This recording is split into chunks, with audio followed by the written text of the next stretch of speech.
तो वहीं 24 नवंबर को संभल में हुई हिंसा के बाद उत्तर प्रदेश का एक जिला देश में चर्चा का विषय लगातार बना है। संभल जामा मस्जिद को लेकर हुए विवाद को एक सर्वे से सुलझाया जा सकता था, लेकिन दंगाइयों की हिंसा ने योगी प्रशासन को एक्शन लेने पर मजबूर किया। संभल की जमीन से सनातन के अनगिनत निशान भी सामने आए। 50 सालों में आधा दर्जन से ज्यादा दंगे हुए और वो दंश संभल झेल चुका है और अब फिर संभल अपनी पुरानी पहचान को दुनिया के सामने रख रहा है। संभल को एक बार फिर संवारने की तैयारी शुरू हुई तो साथ ही साथ संभल के अंदर कट्टरपंथियों और सनातन के दुश्मनों को काबू में करने के लिए, उनको सबक सिखाने के लिए योगी फोर्स पूरी तरह मुस्तैद है।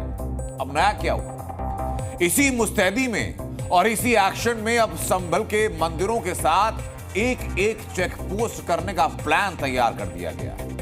तारीख 24 नवंबर 2024। संभल में जामा मस्जिद का सर्वे करने के लिए पहुंची टीम पर सनातन के दुश्मनों ने हमला बोल दिया था। पत्थर से लेकर फायरिंग तक की गई।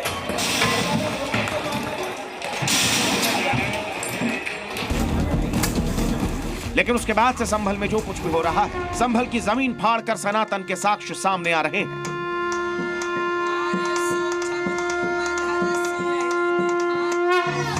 पुराने कुएं, प्राचीन मंदिर, देवी देवताओं की मूर्तियां, पुरानी बावड़ी और इसी तरह के कई ऐसे प्रमाण जो संभल के इतिहास पर हुए अत्याचार को जग जाहिर कर रहे हैं। अब संभल के इन्हीं साक्ष्यों को सुरक्षित रखने के लिए, साथ ही संभल को कट्टरपंथ और नफरती जमात से बचाने के लिए योगी शासन प्रशासन ने मंदिर चेकपोस्ट तैयार करने का प्लान बनाया है। संभल की शाही जामा मस्जिद के ठीक सामने तैयार हो रहे सत्यव्रत पुलिस चौकी की तर्ज पर यूपी पुलिस संभल के और भी कई इलाकों में थाने और चौकियां बनाने की तैयारी शुरू कर चुकी है।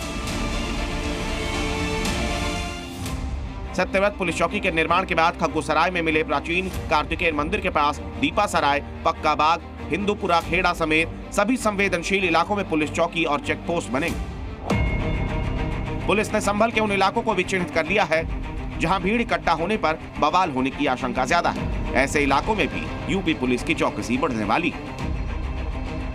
भविष्य में इस तरीके की घटना की पुनरावृत्ति ना हो और भीड़ जो है वो एक जगह पे इकट्ठी ना हो सके, उसके लिए विभिन्न जगहों पे चेक पोस्ट बनाए जा रहे हैं। उनमें सबसे महत्वपूर्ण चेक पोस्ट है वो चौकी सत्यव्रत का है, जिसका निर्माण अभी भी जारी है और उसका करवाया जा रहा है निर्माण।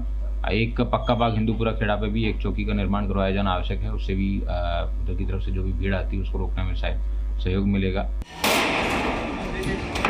नवंबर में संभल हिंसा के बाद आरोप लगे थे कि इस पूरी हिंसा को बाहर से आए लोगों ने अंजाम दिया, जिसके बाद अब अराजक और संदिग्ध लोगों पर नजर रखे जाने के लिए शहर के सभी एंट्री पॉइंट्स पर पुलिस चेक पोस्ट बनाने का प्लान तैयार किया गया है। यानी पूरा संभल शहर, खासतौर पर हिंसा प्रभावित और संवेदनशील इलाके अब योगी फोर्स की सुरक्षा कवच में होंगे। संभल से सुनील सिंह के साथ ब्यूरो रिपोर्ट, जी मीडिया।